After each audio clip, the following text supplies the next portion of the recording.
SER Podcast. Estás escuchando el Abierto de Hoy por Hoy. Cada día analizamos las noticias más relevantes de la actualidad, las claves políticas, económicas y sociales, con las voces de los protagonistas y los distintos puntos de vista de nuestros tertulianos. Tiempo para el análisis, tiempo para el abierto, esta mañana de jueves con Eduardo Madina. ¿Qué tal? Muy buenos días. Hola. Con Mario Laurrea, buenos días. Hola, ¿qué tal? Muy buenos días. Y con José María Lasalle, muy buenos días. Buenos días. Bueno, y bienvenido. Que ha sido quien más has alargado las vacaciones, ¿eh? Bueno, a veces hay que tomarse... Esto es estatus, ¿eh? Sí, estatus, bueno, es necesidad, la verdad. Es al único al que no había visto todavía y con el que no había hablado a la vuelta de vacaciones. Vamos con la noticia que les hemos adelantado a las 8 de la mañana. El fiscal general del Estado ha ordenado abrir diligencias para investigar los posibles crímenes de guerra de Israel en Gaza. Nos lo adelantaba el enviado especial de la SER en Israel, Nicolás Castellano. Nicolás, de nuevo. Hola, de nuevo, Ángels. Nico, vamos a explicar bien los detalles de esta investigación porque la Fiscalía Española va a crear un grupo de expertos que estudie las posibles violaciones de los derechos humanos que ha cometido Israel y, sobre todo, quiénes están detrás, quiénes son sus responsables. De esta manera, España, además, se suma a las iniciativas de otros órganos internacionales que sitúan a Netanyahu también y a su gobierno como posibles responsables de crímenes contra la humanidad. Sí, para que nuestros oyentes hagan una idea, es una fórmula parecida a la que se puso en marcha por parte de España también para investigar los crímenes de Rusia en Ucrania. Así que el fiscal general lo que hace ahora, Ángel, es ordenar a la Audiencia Nacional la apertura de diligencias de investigación que deben ser comunicadas a las instancias que tienen ya abiertas esas investigaciones, a la Corte Internacional de Justicia y a la Fiscalía de la Corte Penal Internacional ante los posibles crímenes de Israel contra la población de Gaza. Lo hace después de que la fiscal de Sala de Derechos Humanos y Memoria Histórica, Dolores Delgado, recibiera un informe de la Policía Española en el que hay testimonios de testigos protegidos y en el que se aporta también importantes elementos probatorios sobre las acciones y las circunstancias en el terreno. Y dice literalmente el escrito al que hemos tenido acceso: dado el estado actual en los territorios de Palestina, cualquier prueba, ya sea directa o indirecta, que sea posible recabar en nuestro país ha de ser fijada en un marco procesal que permita luego su uso, señala este escrito al que hemos tenido acceso, en el que se describen graves violaciones del derecho internacional, de los derechos humanos y del derecho internacional humanitario, constitutivas, dice literalmente, de crímenes previstos en los artículos 607 y siguientes del Código Penal. García Ortiz lo que hace, Ángel, para todo ello es crear un grupo de fiscales expertos como coinstructores del procedimiento que está encabezado por Delgado y en el que estarán involucrados el fiscal jefe de la Audiencia Nacional y la Fiscalía Especializada de Cooperación Internacional. Y como tú decías también a las 8, a pesar de toda esa reforma de la justicia universal y de esas restricciones, esta vía sí que permite colaborar con los procedimientos abiertos en esas instancias internacionales e incluye también las conclusiones de ese reciente informe de la ONU que habla claramente de genocidio. Nico, no te muevas, que luego sigo contigo, pero déjame que saludemos a alguien a quien tú nombrabas, que es Dolores Delgado, fiscal de Sala de Derechos Humanos y Memoria Democrática. Muy buenos días. Hola, buenos días, ¿qué hay? ¿Cómo se activa esta investigación? ¿Cómo llega? ¿Es un informe elaborado por la policía y a partir de aquí, con los testimonios que se recoge, se activa la investigación? Efectivamente, bueno, lo mismo que sucedió con Ucrania, pero se inició de otra manera diferente, porque entonces yo suscribí un convenio con la fiscal general entonces ucraniana que nos pedía colaboración. Todo esto es lo que la Fiscalía inició a través igual de unas diligencias de investigación preprocesales al margen de la jurisdicción y para recabar material probatorio y después contribuir a la posible exigencia de responsabilidades y acreditar lo que estaba sucediendo. Bueno, pues ahora más o menos parecido, la unidad operativa de la Comisaría General de Información, precisamente la que lleva los delitos contra la comunidad internacional, que es la misma que está interviniendo en el caso de Ucrania, pues me remitió a la unidad de Derechos Humanos y Memoria Democrática, un informe muy exhaustivo sobre material probatorio, en fin, material que acreditaban las graves violaciones del derecho internacional de derechos humanos y del derecho internacional humanitario. Esto dio lugar a que yo hiciese una investigación y solicitase del fiscal general del Estado autorización para incoar unas diligencias preprocesales de investigación. Esto pone en marcha un procedimiento que tenemos los fiscales de investigar, porque si hay algo que quiero dejar más o menos claro. La Fiscalía tenemos unos procedimientos que utilizamos para investigar en dos sentidos: para preservar material probatorio, de una parte, y para determinar si concurren aquellos elementos que podrían dar esa jurisdicción a nuestros jueces y tribunales conforme al artículo 23 de la Ley Orgánica del Poder Judicial. Porque desde la reforma del 2014 es muy complicado el ejercicio de la jurisdicción universal. Es decir, es la fórmula que ustedes intentan para sortear esas restricciones. Bueno, no se trata de sortear, se trata de profundizar en que lo que está aconteciendo son graves violaciones del derecho internacional de derechos humanos, que esto lo sabemos, que tenemos dos procedimientos internacionales, el seguido en la Corte Penal Internacional, del que España es parte y además tenemos la obligación de cooperar con ella, porque no olvidemos que la Corte Penal no tiene policía propia. Necesita de los estados para poder desarrollar sus investigaciones y hacer cumplir las órdenes, por ejemplo, de detención que han dictado ya respecto de Netanyahu y del exministro de Defensa. Y luego con la Corte Internacional de Justicia. La Corte Internacional de Justicia, que se refiere a la responsabilidad de los estados, también formamos parte de ella, y porque formamos parte de Naciones Unidas y además España ha reconocido su competencia. Y ahí la Corte Internacional de Justicia nos está pidiendo también que los estados preservemos el material probatorio que vayamos recabando para después una posible exigencia de responsabilidades y contribuir precisamente a esos procedimientos y a esos juicios que podrían llegar, sí. ¿Y ese material probatorio que en una primera instancia recaba la policía, cómo llega? ¿A través de testigos directos sobre el terreno? Claro, aquí lo que tenemos es la policía recibe a personas que se encuentran en España, en unos casos porque se han trasladado desde precisamente la Franja de Gaza, llegan aquí, o porque tienen conocidos allí. Se va recibiendo material probatorio, testimonios, son testigos protegidos que explican lo que está ocurriendo allí. Todo ese material probatorio lo tenemos que canalizar, lo tenemos que utilizar, y lo utilizamos en nuestra obligación de cooperación internacional. Nosotros tenemos la obligación de cooperar con la Corte Internacional y con la Corte Penal Internacional. Entonces, ese material que nosotros tenemos, que analizamos y además que se va aumentando, porque fíjese que estamos ante unos hechos que se están produciendo en tiempo real. Que no ha terminado, exacto. Que no ha terminado, que se va acumulando el material que ustedes mismos han comprobado y han descrito a través de la radio lo que se está viviendo. Esto es cumulativo. Nunca habíamos tenido, salvo en el caso Libia y en Ucrania también, pero aquí como aquí, nunca jamás la posible comisión de violaciones del derecho internacional de derechos humanos en tiempo real. Es en tiempo real, de manera que hay que preservar esa prueba. Imagínense que en el caso del Holocausto hubiéramos tenido esa información en tiempo real. Yo ahora estoy desarrollando en mi unidad una investigación, claro, retrospectiva de lo que sucedió en Mauthausen, pero ahora lo tenemos en presente. Así que tenemos la Fiscalía, que es muy versátil, que tenemos un valor añadido porque los fiscales estamos especializados, como ha dicho muy bien su compañero, estamos especializados en investigar. El fiscal jefe de la Audiencia Nacional, a través de la Fiscalía de la Audiencia Nacional, que sería el órgano, en su caso, competente para el enjuiciamiento de estos hechos si tuviéramos los elementos que nos atribuyen la jurisdicción, los elementos, y por otro lado, cooperación internacional y la unidad de derechos humanos, que estamos especialmente designados por la ley para este tipo de investigaciones. Y una cosa, porque las diligencias de momento no señalan nombres, es decir, no se habla de se va a investigar a Benjamín Netanyahu, se investiga la posible comisión de delitos y después se busca a los responsables.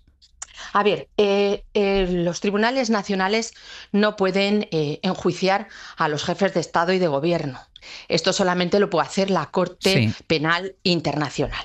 bien, esto está claro, así que nunca podríamos perseguir o acusar, en este caso, a Netanyahu. Eso está claro y fuera de toda duda. Sin embargo, lo que nosotros tenemos que hacer es buscar los indicios, concretar las pruebas de esa posible comisión de un, por ejemplo, un genocidio. Claro, el delito de genocidio que está previsto en el Estatuto de la Corte de Roma, que está previsto en nuestro Código Penal, que también está previsto, tenemos, como nos ha dicho la propia Corte Internacional de Justicia, hay indicios de la comisión de un delito de genocidio. Lo que tenemos que hacer nosotros es concretar esos indicios, comprobar los hechos que estamos viendo, que se están produciendo, preservar ese material probatorio, cooperar con la Corte Penal Internacional, trasladarle esa información, esas pruebas, para después ajustar las posibles responsabilidades. Lo que no obsta a que si en nuestra investigación pudiéramos concretar los elementos que dan o que podrían activar la jurisdicción en España, ¿vale? Sería una jurisdicción penal. Se podrían ejercer acciones a través de una querella presentada ante el órgano competente, como es la Audiencia Nacional. Esto lo hemos hecho en delitos de terrorismo. Partimos de una investigación de la Fiscalía para después el ejercicio de las acciones correspondientes a través de una querella y activar de este modo la jurisdicción, en este caso de la Fiscalía, de la Audiencia Nacional. Y entendiendo, y es lo último, entendiendo toda la cautela, usted hablaba de testigos sensibles y protegidos, y entendiendo, insisto, toda la cautela que tenemos que tener, ¿hay constancia de víctimas españolas de estos posibles delitos cometidos? Sí, lo que pasa, sí, hay constancia. Lo que pasa, volvemos a lo mismo, que la reforma de la jurisdicción universal, del ejercicio de la jurisdicción universal por los tribunales españoles, fue tan extrema, esa reforma limitó tanto el ejercicio de la jurisdicción que prácticamente nos hace imposible, solamente con la existencia de víctimas españolas, de perseguir desde España los hechos cometidos en el extranjero. Quiero decir, y aprovecho desde aquí porque entiendo que la jurisdicción universal, el ejercicio de la jurisdicción universal, es una herramienta para perseguir la impunidad de las graves violaciones del derecho internacional, derechos humanos y derecho internacional humanitario.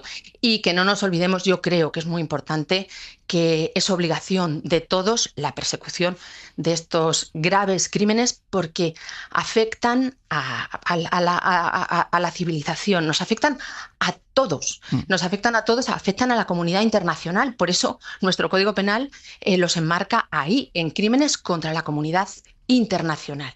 Y porque España ha suscrito todos los convenios y tratados internacionales en relación a los derechos humanos y tenemos un firme compromiso con ello. Pues Dolores Delgado, fiscal de Sala de Derechos Humanos y Memoria Democrática, muchísimas gracias por la pedagogía, por las explicaciones. Muchísimas gracias. Gracias a ustedes. Voy a hacer una pausa y a la vuelta, como hemos hecho referencia tanto nosotros al principio y ahora lo explicaba también de alguna manera Dolores Delgado, vamos a hacer una pausa y a la vuelta vamos a explicar exactamente en qué consistió esa reforma que restringió de la manera que restringió el ejercicio de la jurisdicción universal.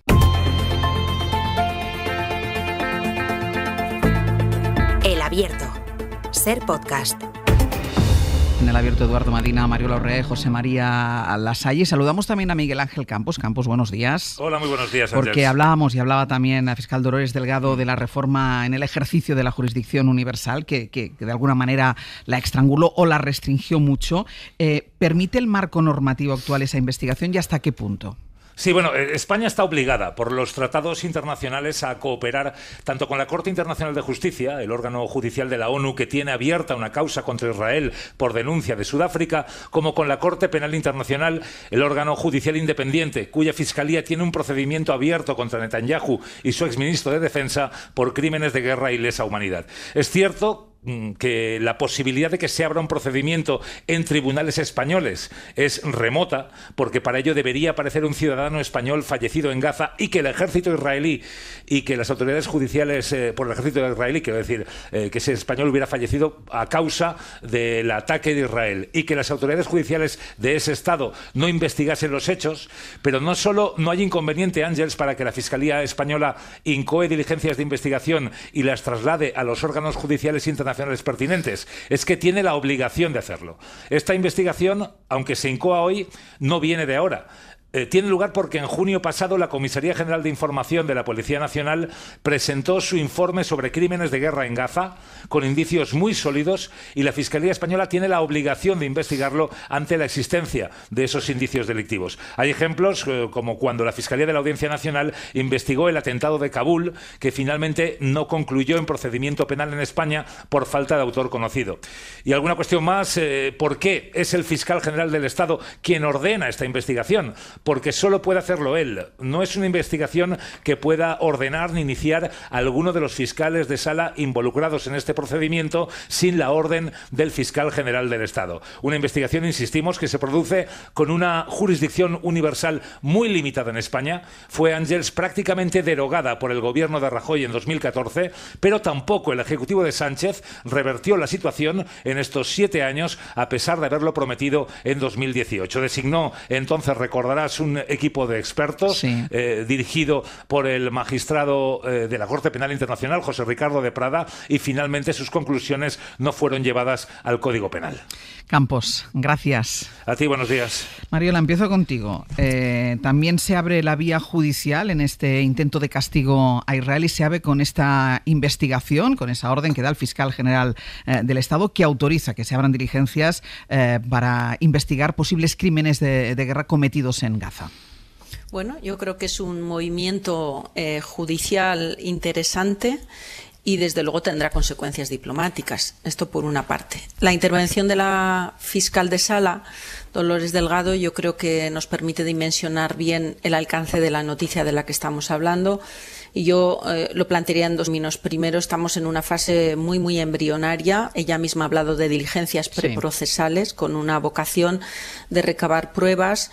Y yo diría, en segundo lugar, en el fondo estamos hablando de una actuación de la Fiscalía con el fin de administrar y recabar una especie de reservorio probatorio que se pondría en su caso a disposición de los tribunales internacionales que están conociendo de lo que está ocurriendo en Gaza, ya sea la Corte Internacional de Justicia contra Israel a partir de la demanda de Sudáfrica o la Corte Penal Internacional con el proceso que tiene abierto por delitos contra la humanidad. Es verdad, como habéis anunciado ya y explicado, que la jurisdicción universal en España, aunque es un principio de aplicación extraterritorial de la ley penal que es reconocido por España entre otros países, pero además avalado por sentencias de la Corte Internacional de Justicia, es una jurisdicción que ha quedado prácticamente inutilizada después de la reforma del 2014, porque hay que, para su activación se requiere buscar un nexo que permita conectar a la víctima con España y, desde luego, que no existan procesos abiertos en Israel. Este último extremo no sería difícil, porque nadie imagina un escenario en el que Israel vaya a perseguir a quienes hayan matado a potenciales gazatíes que, por ejemplo, tengan una nacionalidad española. O sea, el asunto no es tan estrambótico, pero, desde luego, una causa ante la Audiencia Nacional la concibo difícil. Pero sería muy interesante, y acabo enseguida, Ángels, recordar un poco por qué el gobierno de Rajoy erosionó la justicia universal hasta hacerla prácticamente inoperante. Y dejo 2 datos. La razón objetiva es una causa que había en la Audiencia Nacional llamada Caso Tíbet, donde se perseguía al exsecretario del Partido Comunista en el Tíbet. Y el contexto que explica era la crisis de deuda pública en España y, como todo el mundo sabe, China era un gran tenedor de deuda pública. Y todo eso motivó una reforma legal y, desde luego, hizo prácticamente inoperante la justicia universal o la jurisdicción, universal en España. Lasalle. Bueno, yo creo que después del informe que ha emitido la Comisión de Relatores, donde se califica de genocidio lo sucedido y lo que está sucediendo en Gaza, pues parece razonable pensar que deben ejercerse las acciones que, de acuerdo con nuestro derecho y con nuestras obligaciones internacionales, pueden plantear la manera de denunciar, intervenir y ejercer una presión judicial en la medida en que la jurisdicción española puede tener competencia.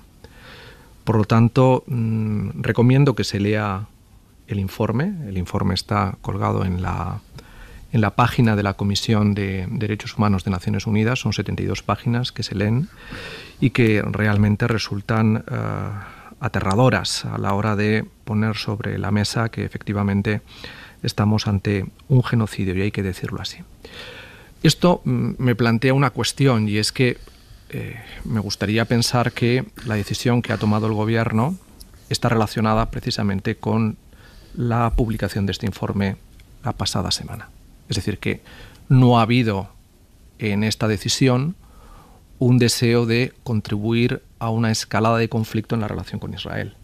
Entiendo, ¿vale? Voy a creer que eso es así.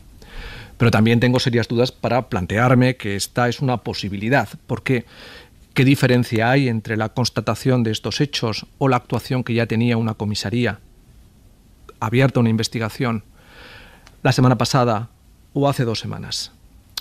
Esto es a mí lo que me preocupa, ¿de acuerdo? Es decir, creo que la constatación de los hechos, insisto, de genocidio son irrefutables a la vista de lo que acabo de señalar y que está perfectamente consignado en el documento de Naciones Unidas. Lo que no me gusta, y creo que no es adecuado, es que en determinadas ocasiones contribuyamos institucionalmente a escenarios de escalada que nos colocan ante posiciones que no son compartidas por el común, en este caso de los países europeos, a la hora de ir generando una presión sobre Israel para forzarle de una vez por todas a poner fin al genocidio que está perpetrando en Gaza.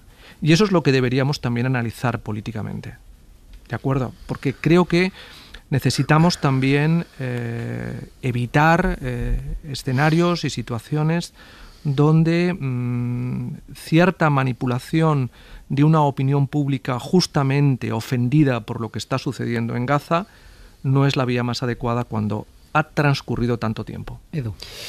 Sí, estaba recordando uno de los grandes instantes estelares de la justicia universal en España, Pinochet aterrizando en el aeropuerto, sí. Una vía de investigación abierta por el juez Garzón en la Audiencia Nacional, que analiza los crímenes cometidos por su dictadura, la dictadura dirigida por él, y ya muchos años después, y muy mayor, y en una silla de ruedas fake, que fue cierta en España y falsa en Chile, a su vuelta, la justicia universal rozó uno de sus momentos más estelares, ¿no? Luego hubo 2 grandes reformas, 2009 una, 2014 otra. La 2014 es la más restrictiva de todas, y a partir de ahí creo que cambia el clima jurisdiccional, el alcance jurisdiccional de nuestra capacidad de juzgar. Si me preguntas qué me gustaría, comparto con Mariola y con José María la constatación evidente de más que pruebas obvias de que se está cometiendo un genocidio en la Franja de Gaza por parte del gobierno de Netanyahu, decidido por él, ejecutado por él, puesto en práctica por él, cuya responsabilidad es plena de él. Pocas cosas me gustarían más que una imagen parecida a la de Pinochet, el señor Netanyahu aterrizando en Madrid, para ser juzgados él y sus ministros y ministras por responsabilidad con ese genocidio en un tribunal español. No tengo claro que la jurisdicción española tenga alcance para tanto. No lo tengo claro. Y creo que es un juego de jurisdicciones. De hecho, hay un precedente en la Audiencia Nacional por el ataque del gobierno israelí a una flotilla de la Libertad así conocida, un barco que entraba o llegaba con ayuda humanitaria para la Franja de Gaza, fue atacado por el ejército israelí por orden de Netanyahu. Hay una causa abierta en el juzgado de instrucción número 6 de la Audiencia Nacional, y la Fiscalía de la Audiencia Nacional se ha autodefinido como incompetente para juzgar ese caso en el contexto actual de una Corte Penal Internacional que tiene abierta una causa contra Netanyahu por crímenes contra la humanidad. Segundo elemento problemático, Israel no forma parte del ámbito jurisdiccional de la Corte Penal Internacional porque no forma parte de ella y no la reconoce. Así que creo que es un juego de fronteras jurisdiccionales y de ámbitos de responsabilidad judicial. No sé cuál será el alcance de la investigación abierta por Lola Delgado en el ámbito de sus responsabilidades y la cooperación que los tribunales españoles y la Fiscalía española puede hacer con la Corte Penal Internacional. Cuanta más mejor. cuanta más investigación, constatación de pruebas y hechos pongamos a disposición de esa causa abierta, muchísimo mejor, porque España está obligada, lo decía antes Campos, y con pleno acierto, es así, y cuanta mayor sea por la sensibilidad que este país tiene, por lo que está sucediendo en cuanto a nuestra permeabilidad a un genocidio y al drama humano que habita debajo de él, por orden de un dirigente como Netanyahu, que esquiva como puede causas de corrupción mientras mata como puede ciudadanas y ciudadanos palestinos en la Franja de Gaza. Y ese es un poco el punto de intersección donde se sitúa todo esto, ¿no? Ojalá seamos capaces de aportar, ojalá la Corte Penal Internacional sea avanzando y, lo más importante de todo, que la presión internacional por tierra, mar y aire, por todos los ámbitos, termine haciendo entrar en razón a lo que quede de razón dentro del gobierno israelí para que pare de una vez este genocidio en la Franja de Gaza.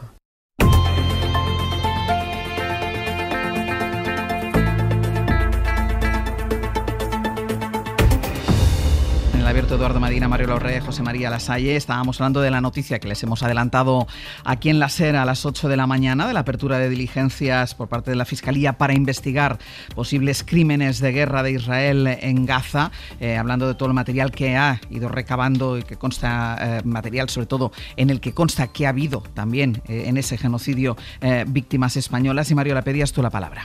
Sí, para señalar que el hecho de que esta actividad que inicia ahora la Fiscalía no dé como resultado final una acusación concreta ante la jurisdicción nacional, ante la Audiencia Nacional, no desmerece este impulso ni esta actuación, porque la generación de ese reservorio probatorio en auxilio de los tribunales internacionales creo que tiene enorme relevancia. Es más, yo no creo que sea ni siquiera conveniente que España, aunque la legislación lo admitiera, aunque no tuviéramos esas restricciones en materia de jurisdicción universal, no creo que España deba formular una acusación de crímenes contra la humanidad contra Netanyahu u otros miembros de su gobierno o de la cúpula militar israelí.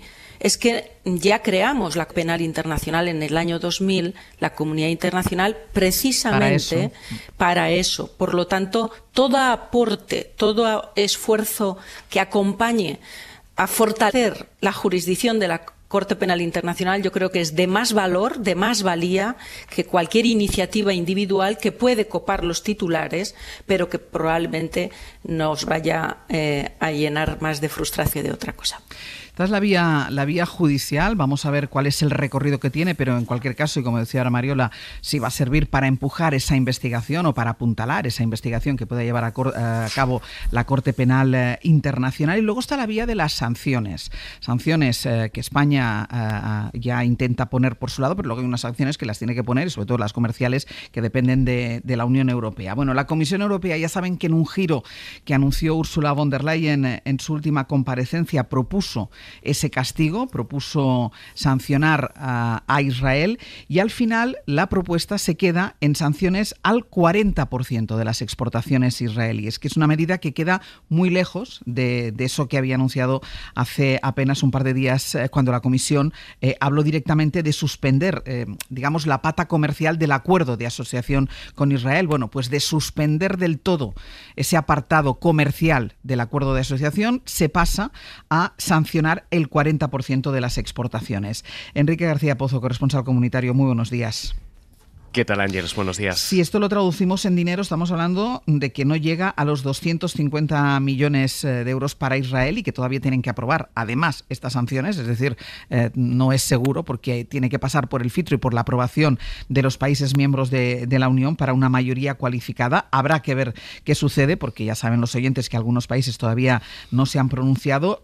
En cualquier caso, la respuesta a Netanyahu por su masacre en Gaza sí que ha quedado descafeinada, y lo que dicen en la Comisión es que, claro, lo que quieren es castigar al gobierno israelí, pero no que pague las consecuencias el pueblo de Israel.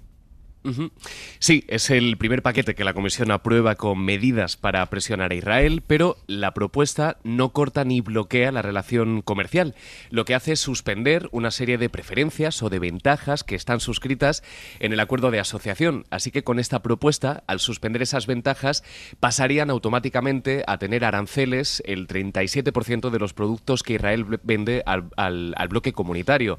Esto afectaría fundamentalmente a productos agrícolas, manufacturados o petroquímicos, un comercio que está valorado en casi 6.000 millones al año y que supone 1/3 del dinero que generan el total de ventas israelíes al bloque, alrededor de 16.000 euros al año. En la comisión explican que con esas medidas no buscan hacer daño a Israel o a la sociedad israelí. And I want to be very clear. The aim is not to punish Israel. The aim is to improve the humanitarian situation. Sino mejorar la situación humanitaria en Gaza, presionar al gobierno de Netanyahu. Decía ayer la alta representante. Es la idea que repiten y que trasladan en Bruselas. No buscan golpear la economía israelí, sino presionar. En ese sentido, también las palabras del comisario de Comercio, de Maroš Šefčovič. We regret having to take this step. Hablaba de medidas apropiadas ante una situación que no se puede permitir, la situación humanitaria en la franja.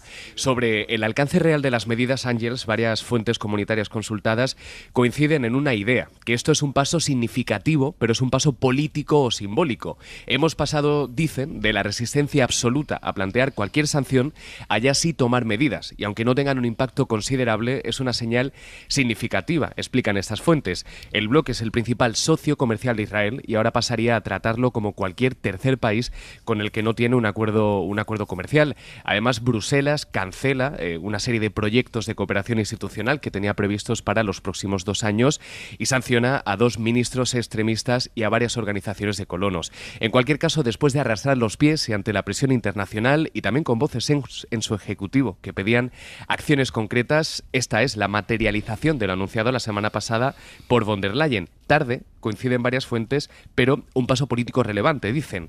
Ahora tendrá que ser validado por una mayoría cualificada. Para que prospere, se necesita que grandes como Alemania o Italia abandonen el bloqueo que han mantenido hasta ahora. Enrique, gracias. A vosotros. Bueno, sea poco relevante, sean simbólicas, las sanciones que anuncia la Unión Europea, el hecho de que hay respuesta por parte de Israel. Vuelvo a Jerusalén, Nico, porque Israel ya ha dicho que si Europa aprueba estas sanciones, ellos también piensan responder.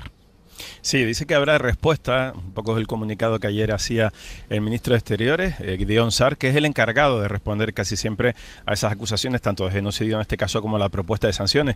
Dice que se reservan todas las acciones para responder a esas amenazas y vuelve a cargar las tintas, Ángeles, sobre supuestas acusaciones de antisemitismo o de poner en cuestión, digamos, lo que está haciendo Netanyahu sobre la Franja de Gaza. Y luego, Nico, están los planes del ministro de Finanzas, Smotrich, que ayer reconocía abiertamente que está negociando con Washington para repartirse la franja. Este ministro, que es todavía más ultra todavía que Netanyahu, habla directamente de eso, ¿no? De hacer negocio inmobiliario con lo que era el hogar de 1 millón de palestinos y donde en los últimos días, según el ejército, de donde han tenido que salir 400.000 gazatíes. Sí, Ángel, hay que recordar que aquel vídeo de inteligencia artificial que parecía una broma de Donald Trump, hablando de esa posibilidad de construir una gran marina en Gaza, ha ido pues estableciéndose en documentos. Hay un documento entregado a la Casa Blanca que prevé precisamente eso, echar a 2 millones de personas y construir grandes complejos de viviendas y de hoteles en esta orilla del Mediterráneo. Así que Smotrich lo que ha hecho en las últimas horas es reafirmarse. En una conferencia inmobiliaria en Tel Aviv habla de que Gaza está en fase de demolición, así que dice que están en conversaciones con los Estados Unidos. Porque dice que han invertido mucho en Gaza, habla de inversión, no sabemos si se refiere a las bombas que están lanzando sobre Gaza, y que está ya en conversaciones con Estados Unidos para intentar saber cuáles son esos planes inmobiliarios en la Franja de Gaza. Recordemos, Smotrich es un colono, vive en territorio ocupado en Cisjordania, él mismo ocupa el terreno de los palestinos. A todo esto, Ángel, ha sido muy difícil establecer comunicación en las últimas horas con el interior de la Franja. Damos fe de ello. Por esos bombardeos que está llevando a cabo Netanyahu, especialmente los edificios más altos, para interrumpir las comunicaciones, los repetidores de telefonía. Pero acabamos de hablar con Sonia Silva, con UNICEF, que hablamos con ella cuando empezaste la temporada aquí, y nos acaba de describir las últimas horas en la ciudad de Gaza. Sí, la situación está muy crítica porque, bueno, sí se ha movido bastante gente, como 200.000 personas, pero todavía queda bastantes personas en Gaza porque la situación es de que no hay lugar, no hay espacio, los costos de transporte. O sea, hice un viaje que en regular te tomaría 20 minutos, me tomó 3 horas de ida, 3 horas de venida por la congestión del tráfico de la gente, y me tocó ver a la gente venirse sin nada. es la descripción de la Agencia de la ONU para la Infancia. Y hemos hablado también con un personaje que intentamos contactar con él cada día para intentar ver cómo los gazatíes sobreviven, con Nata, que nos ha contado esta noche cómo han sido las últimas horas. Fue una noche tan horrible, muchos ataques, peor que los días anteriores. A la gente para salir hacia el sur, están abriendo otro corredor humano, según dicen, para la gente salen de sus coches hacia el sur. Intenta salir hacia el sur. Él lo intentó, de hecho, Ángel ayer intentó buscar un sitio, no ha conseguido ni una casa donde alquilar, ni un sitio donde poner una tienda de campaña, ni la tienda de campaña, y ha decidido volver a Ciudad de Gaza, donde de momento el primer balance de hoy son 14 muertos en la capital de la franja. Nico, ahora sí, gracias. Hasta luego. Después hablaremos de los planes que tienen los ministros más ultras para Gaza junto con los Estados Unidos, pero Lasalle, quiero preguntar por las sanciones de la Unión Europea, que al final se quedan, yo no sé si en lo simbólico, aunque bueno, hay voces que dicen que políticamente relevante ese movimiento de la Unión Europea, pero sí es suficiente. Hombre, toda medida que implique presionar a Israel en estos momentos me parece que es necesaria y conveniente. Es verdad que está por debajo de la expectativa creada por la presidenta de la Comisión, ¿no? Y eso lo que también pone de manifiesto es que hay unas profundas y fuertes tensiones dentro de la Unión Europea, que hay países renuentes, República Checa, Austria a la cabeza, y Alemania y Francia siempre con esa espada de Damocles de la experiencia antisemita del genocidio vivida en la Segunda Guerra Mundial, que condiciona fuertemente su capacidad diplomática cuando Israel aparece en el escenario, ¿no? Me parece positivo y sensato lo primero, me parece inquietante lo segundo, porque creo que realmente nos estamos asomando a un escenario cada vez más conflictivo en el seno de la Unión Europea. La capacidad soberana de Europa está cada vez más comprometida, la presión que dentro de la Unión Europea, eso que se ha denominado la internacional reaccionaria, va ejerciendo una presión cada vez mayor, y Europa se encuentra, yo creo, que en una situación realmente compleja y preocupante. Y esto es lo que a mí, más allá de lo primero, que insisto, me parece que es importante, lo segundo me parece mucho más inquietante. Ver cómo Europa es impotente a la hora de, cuando toma una decisión, no llevarla completamente a la práctica, porque tiene miedo de exhibir una división que no hubiera logrado la unanimidad necesaria dentro del Consejo, y eso colocarnos ante una crisis de visibilidad de la propia Unión Europea, que, teniendo en cuenta la frontera ruso-ucraniana, con la guerra que están librando y con la dificultad que para Europa tiene seguir manteniendo también ese frente abierto, pues pone en evidencia dónde está Europa, y esto realmente nos debería hacer pensar mucho más.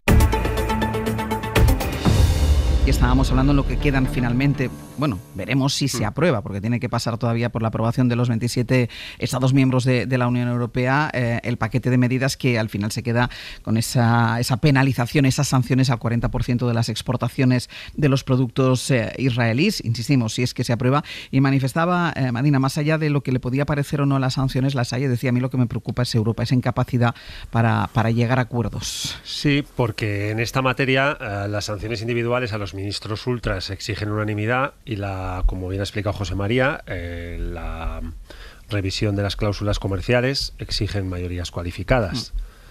Y cada país tiene un clima con respecto a esto. El nuestro es, yo creo que muy mayoritario. Todas las encuestas dicen que más del 80% de los ciudadanos y ciudadanas españoles está más o menos en una visión compartida de lo que sucede allí, y hemos tenido una cierta autonomía por parte del Gobierno de España, marcando una posición que yo creo que ha destacado en el mapa europeo, en términos que yo puedo calificar sin miedo alguno a poner palabras equivocadas, de valiente, avanzada y en vanguardia. Muy conectada, además, con el sentir general del país, de la sociedad española. Pero en Italia hay otro clima, y Giorgia Meloni habla de suavizar y de mantener abiertos canales. Y Alemania tiene sobre el peso de sus hombros todo un siglo XX. y una culpa histórica que opera en el subsuelo de las relaciones que mantiene con Israel y de cómo enfoca la realidad de Israel y cómo entiende lo que sucede en Israel y cómo no entiende lo que está sucediendo en Gaza. Alemania no entiende lo que sucede en Gaza porque entiende bien su propio pasado con Israel, con los judíos concretamente. Entonces creo que hay un mapa interno de enfoques divergentes sobre este asunto y esa es quizá una de las razones por las cuales Ursula von der Leyen, la presidenta de la Comisión, ha ido tan lenta en marcar una agenda que interpelara a los líderes del Consejo, a los líderes de los distintos jefes de Estado y de Gobierno que se sientan en el Consejo sobre este asunto, que ahora ha recuperado prioridad en la agenda, pero durante un tiempo ha estado ocultado por otros asuntos y hemos estado discutiendo de todas las cosas, ¿no? Claro, escucho a los portavoces de la Comisión preocuparse por el pueblo israelí.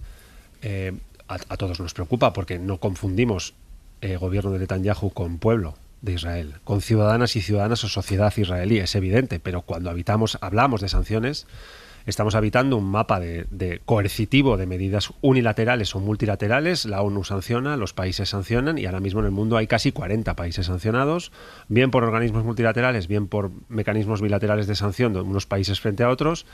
Y no recuerdo este debate del pueblo venezolano con las sanciones a Venezuela, ni recuerdo este debate del pueblo cubano con las sanciones a Cuba, ni recuerdo este debate del pueblo norcoreano en el que nadie piensa cuando pensamos en el pueblo. Y está cargada de sanciones, ni en el ruso, que tiene el país que más sanciones tiene, ¿no? Entonces, bueno, ojo con encontrar siempre argumentos exculpatorios para explicar nuestra ineficiencia, un poco en línea con lo que señalaba antes José María, en el proceso de toma de decisiones complejo, sofisticado y diferente que tiene la Unión Europea, pero vamos lentos, vamos tarde, vamos torpes, estamos lejos del sentir mayoritario de la sociedad europea con este tema, ¿no? Mariola.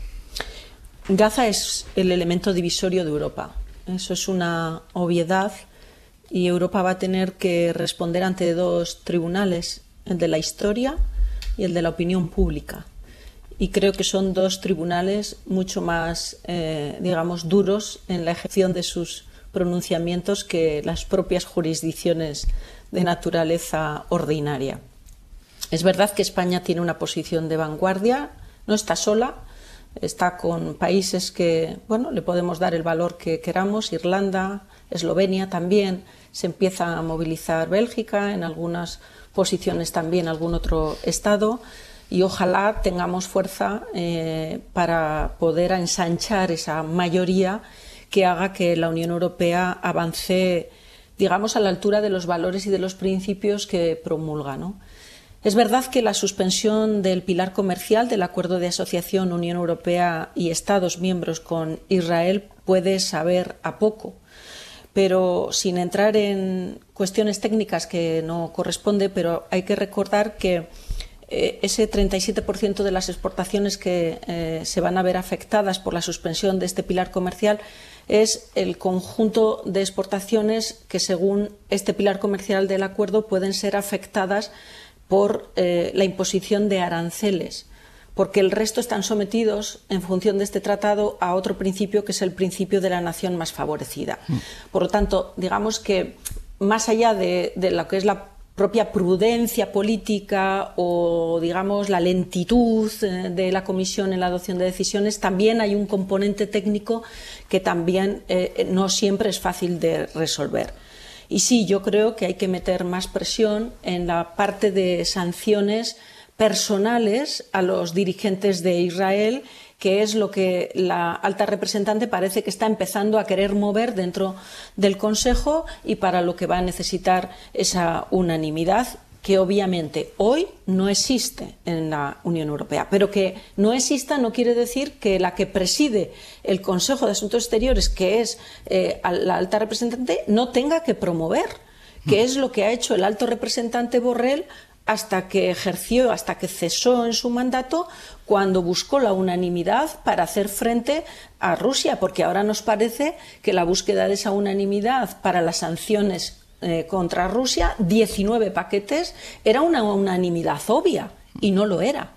Hubo resistencias, porque muchas de esas sanciones afectaban todo lo que tiene que ver con la energía, por ejemplo, a países como Austria, que eran 100% dependientes energéticamente de Rusia. Por lo tanto, en aquella ocasión la unanimidad se logró no por generación espontánea, por resultado de una acción política firme y deliberada, Bueno, pues yo lo que le pido a la alta representante actual, que tiene mucha sensibilidad hacia todo lo que es el flanco este, probablemente por su propia nacionalidad, bueno, que también busque ese apoyo y ese consenso, le cueste lo que le cueste, también para imponer esas sanciones contra Israel. Mira, y sobre sanciones también, aquí en España, y después eso nos llevará a hablar del debate abierto aquí en la política española, porque ya saben que estaba previsto que la semana pasada el Consejo de Ministros tirara para adelante el decreto para el embargo de armas a Israel. Finalmente parece que va a salir adelante el martes que viene, y es un anuncio que ha hecho el Gobierno, lo de la semana que viene, después de que los socios hayan estado presionando para exigir su aprobación. Guillermo Lerma, buenos días. ¿Qué tal? Buenos días, Ángeles. El argumento que ha dado el Gobierno desde el principio para no ir más rápido con la aprobación de este decreto, para sacar adelante este decreto, han sido los problemas técnicos. Han negado en todo momento que el Ministerio de Defensa haya estado intentando frenarlo. Sí, que es una de las opciones que barajaban y que han explicitado algunos socios parlamentarios del Ejecutivo. Han señalado a Defensa como el departamento que estaba retrasando la aprobación de ese decreto. Sánchez habló de aprobación urgente de ese embargo total de armas a Israel el día 8. Han pasado 2 consejos de ministros y en ninguno de ellos ha ido esa norma, lo que ha hecho que los socios metiesen más presión ante el temor a que el anuncio no llegase a concretarse. Finalmente, en la Moncloa confirman que ese decreto va a ir el próximo martes a la reunión del Consejo de Ministros. Lo que ha ocurrido, según explican fuentes de Moncloa, es que el escollo está en el sistema de aduanas, en la dificultad de hacer efectivo ese veto a los productos procedentes de los asentamientos ilegales en Gaza y Cisjordania. Explican fuentes de la Moncloa que hace falta un nuevo sistema de códigos y que eso es lo que ha retrasado la aprobación del decreto, dicen, y no el Ministerio de Defensa. Ante las insinuaciones y los señalamientos de algunos socios, ayer la propia Robles se afanó en dejar claro que ella no ha tenido nada que ver. Lo he dicho 80 veces, puedo decirlo en otros idiomas, pero no lo puedo decir ya ni más alto ni más claro. Lo que había, los vínculos que teníamos con industria israelí están ya superados y están con industria española trabajando en ello.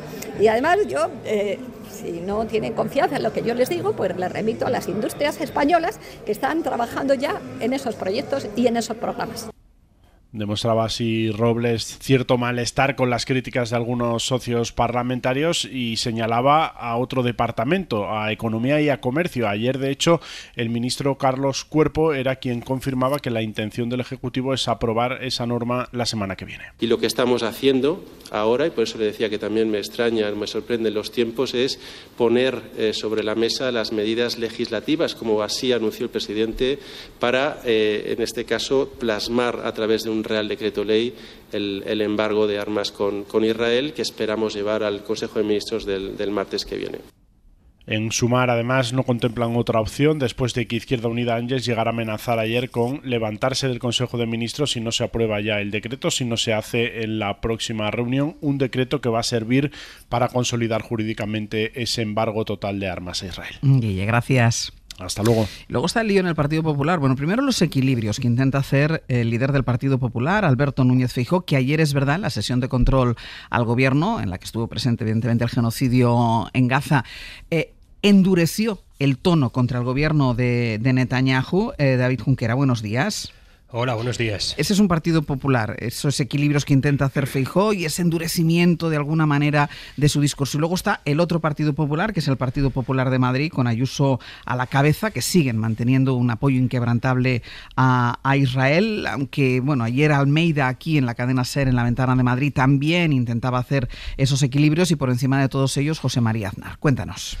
Tenía medida al milímetro su respuesta Alberto Núñez Feijóo, que no obstante se quedó con el chimpún final, con la palabra en la boca. Respete la ley, respete a la gente.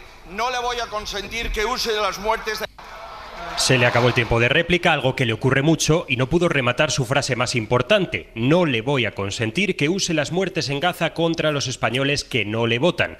Pero hay otra palabra que no se le quedó ni en la boca ni en el tintero: genocidio. Feijóo prefiere hablar de masacre. Se lo voy a volver a repetir. La masacre de civiles debe parar en Gaza. Y los civiles palestinos no son terroristas.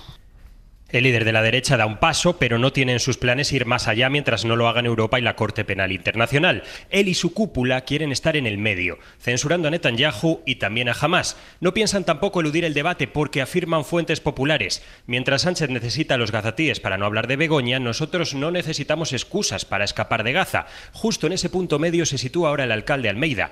Esto dijo ayer en La Ventana de Madrid. No se puede ignorar que efectivamente está habiendo violaciones graves de derechos humanos en Gaza, pero al mismo tiempo es obvio que dejar fuera de la ecuación a una banda terrorista como es Hamás, pues es tratar de reducir el conflicto a una única parte.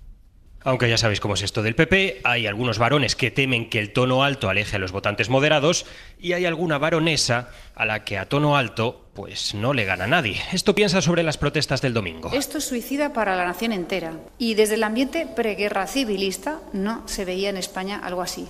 Quiero preguntar qué hubiera sucedido si los ciclistas deciden seguir adelante, porque te dicen lo de, pero si no hubo apenas altercados, si no hubo casi nada. Es como decir, pero si no la violaron porque se quedó en casa.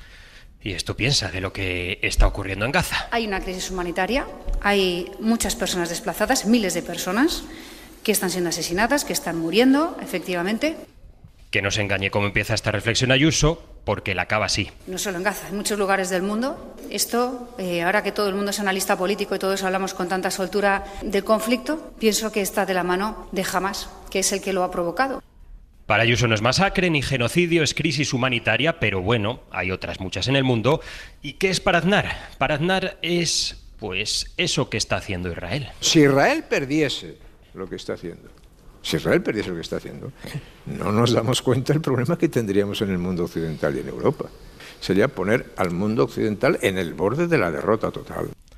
Eso que está haciendo parece que no puede ser nombrado como Voldemort, el malo de las pelis de Harry Potter. Antes de ir terminando con este metraje, os traigo un bonus track que seguro que no esperabais. Hay un dirigente del PP que sí habla de genocidio. A ver si sabéis quién es. Si hi ha un organisme de la ONU que ho diu, doncs no seré jo qui ho desmenteixi. Si lo dice un organismo de la ONU, no seré yo el que lo desmienta, es uno de los alcaldes duros del PP, el de Badalona, Xavier García Albiol. Queda claro una vez más que hay muchas velocidades y sensibilidades dentro de un mismo Partido Popular. Junquera, gracias. Gracias. No es la primera vez que le pasa, Edu, al Partido Popular que no encuentra un discurso único, que es incapaz de que todas las voces hablen en un mismo sentido. Ahora que está Alberto Núñez Feijóo intentando virar un poco y situándose como él quiere en el centro, se encuentra con voces dentro de su propio partido, porque es que las declaraciones de Isabel Díaz Ayuso son para explotar la cabeza. En general. Sí, no solo sobre esto, sí, en general, todos los días. Pero aquí es curioso porque creo que algunos de los errores que el Partido Popular en términos estratégicos de ubicación ante los temas y de posición política ante los asuntos de naturaleza trascendente, los relevantes, en algunos de ellos yo creo que ha ido más bien empujado por Vox, por una cierta vigilancia de su frontera derecha, donde tiene una transferencia abierta del electorado, mira mucho ahí porque no termina de comprender qué le está pasando. Y en algunos asuntos, pienso en política migratoria, pienso en fin, ha ido más bien de la mano de ellos, ¿no? Aquí no es un vector en el que Vox opere, como opera, por ejemplo, en Identidad Nacional, Migraciones, donde creo que coloca muchas de sus energías y es capaz de mover electorados, generar corrientes dentro de la conversación pública, etcétera, ¿no? Aquí ha ido solo. Y la pregunta es ¿por qué ha ido solo aquí? Uno puede pensar, bueno, tiene una posición más bien fijada por el Partido Popular Europeo, con voces relevantes, el primer ministro alemán, la presidenta de la Comisión Europea, en cierta medida también Giorgia Meloni, genera una cierta geometría de posiciones ahí en Europa, en el espejo europeo, donde puede encontrar una referencia. Pero no han sido ni una ni dos las encuestas que han introducido el termómetro en la sociedad española para ver qué temperatura tiene con respecto a este asunto, y es hegemónico, ampliamente mayoritaria, una posición común de la sociedad española, donde están muchos ciudadanos y ciudadanas que votan al Partido Popular del señor Feijóo y también al Partido Popular de la señora Ayuso en la Comunidad de Madrid, que tienen una posición muy similar a la que tiene la gran mayoría de la sociedad española, y es que esto es una aberración, un genocidio, que hace falta una posición política activa por parte de España para intentar contribuir a que esto termine de una vez. Entonces no sé muy bien cómo ha podido ir de nuevo aquí por detrás de los acontecimientos, ¿no? pretender que Isabel Díaz Ayuso sea una referencia en política exterior es un error de manual. No lo digo desde ninguna posición peyorativa hacia nadie. Digo que es un error de manual. Primero, porque la Comunidad de Madrid no tiene competencia en política exterior. Segundo, porque el PP tiene gente que sabe mucho de política exterior. Tiene exministros, tiene exministras, tiene referencias diplomáticas serias dentro del cuerpo diplomático. Diría que mayoritarias. Dentro de los 1000 y poco diplomáticos y diplomáticas españolas, la gran mayoría tienen sintonía ideológica en la trazabilidad de las últimas décadas con el Partido Popular, mucho más con el PSOE. ¿Qué le ha pasado a Feijóo para ir tan lento aquí, ¿no? Segundo, ¿tiene capacidad de reaccionar en el sentido de ponerse por delante de los acontecimientos? Yo diría que yo quiero pensar que sí. Y quiero pensar que aquí, dado que la sociedad española está unida, la proyección institucional de su representatividad en el Congreso de los Diputados también podrá estarlo. Y podrá haber un consenso en la fijación de políticas donde yo creo que el PP es muy importante, porque no se nos olvide, hay 3 gobiernos socialdemócratas en la Unión Europea. De 27, 3, muy pocos. La mayoría, la familia ideológica del Partido Popular está gobernando en otros países europeos, así que es muy importante el papel que juegue el Partido Popular Europeo dentro de ese debate y esa conversación europea. Así que a ver si Feijóo lee, aunque sea, no sé, alguna de las encuestas que se han publicado sobre este asunto.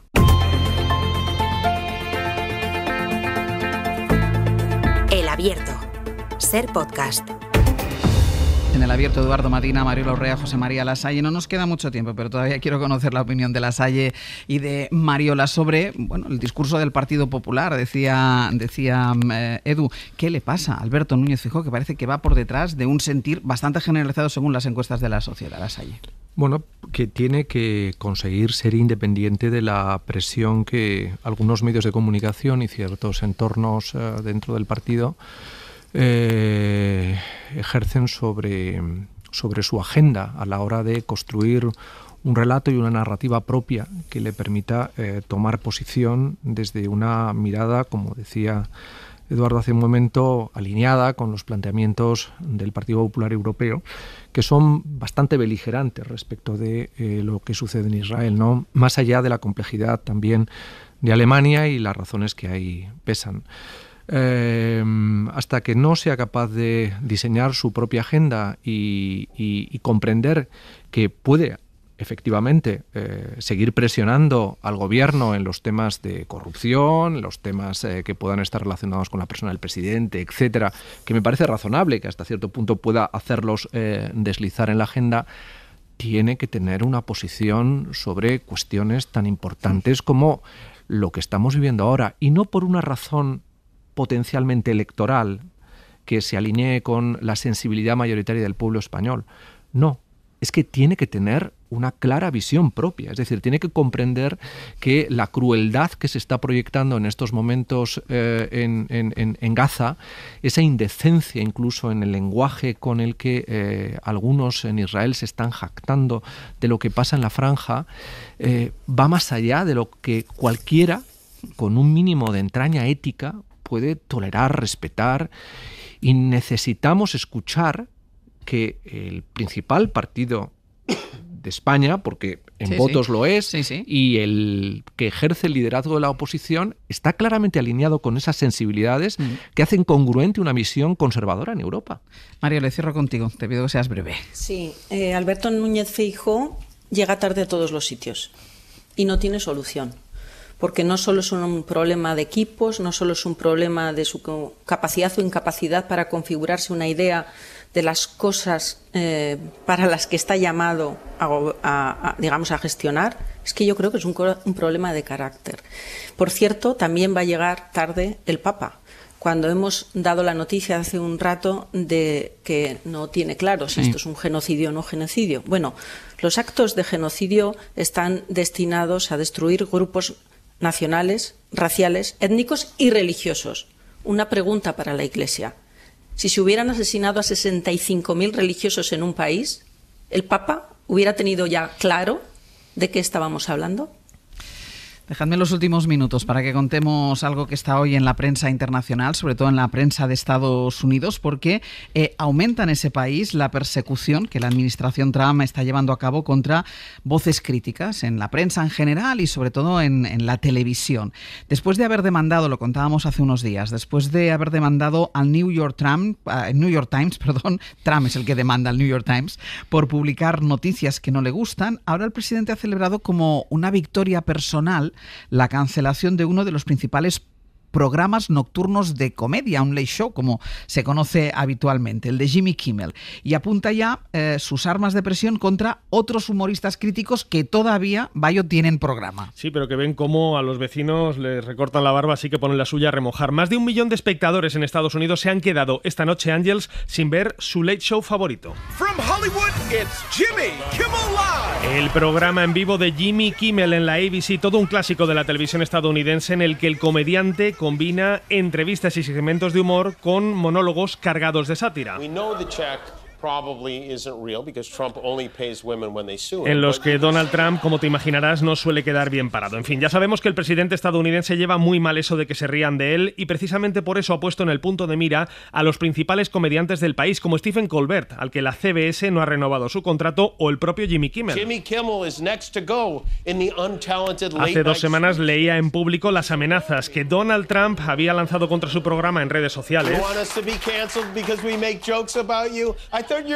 ¿Quieres cancelarnos porque hacemos bromas sobre ti? Creía que estabas en contra de la cultura de la cancelación. ¿Desde cuándo te has vuelto tan woke?, decía Kimmel. En fin, apenas unos días después ha visto su show cancelado de golpe a raíz de un comentario crítico. The MAGA gang desperately trying to characterize this kid who murdered Charlie Kirk as anything other than one of them. En el que afirmaba que parte del trumpismo busca sacar rédito político del asesinato del agitador ultra Charlie Kirk, un cese de emisión temporal de momento que Donald Trump ha celebrado esta noche en sus redes sociales, donde ha escrito: buenas noticias para Estados Unidos, ya solo quedan Jimmy Fallon y Seth Meyers, en referencia a los 2 presentadores de los únicos late shows que aún se le resisten al presidente. Un presidente que esta misma semana ha protagonizado este choque con un reportero australiano. Where are you from? I'm from the Australian Broadcasting Corporation. In my opinion, you are hurting Australia very much. Al que acusaba de dañar a Australia con sus preguntas incómodas, pero nada comparado con la persecución judicial que el presidente ha lanzado contra medios como el New York Times, al que exige 15.000 millones, si lo has escuchado bien, 15.000 millones de dólares por difamación. O contra el Wall Street Journal, propiedad del magnate Rupert Murdoch, al que exige 10.000 millones por publicar el dibujo obsceno que Trump supuestamente envió a su amigo Jeffrey Epstein. Rupert Murdoch, que por cierto, Ángels, estaba anoche entre los invitados a esa cena de gala en el castillo de Windsor en honor a Donald Trump. No sabemos si en esos pasillos llegaron a hablar sobre cómo piensan resolver sus disputas. Off the record, lo que sí sabemos es que Jimmy Kimmel no va a poder hacer bromas, al menos esta noche, con ese asunto. Pero es una injerencia, además, Bayo, en unas televisiones privadas y lo hace a través de un regulador que ha nombrado él mismo. Efectivamente. Es decir, no estamos hablando de televisiones públicas, estamos hablando de televisiones privadas. A las que pone coto a través de medios públicos como es el regulador, el FCC, que es el regulador. Y comisión, que tiene capacidad de vetar presentadores. Bueno, tiene capacidad de presionar lo suficiente como para que la propia cadena aplique esa censura. Bayo, gracias. A ti.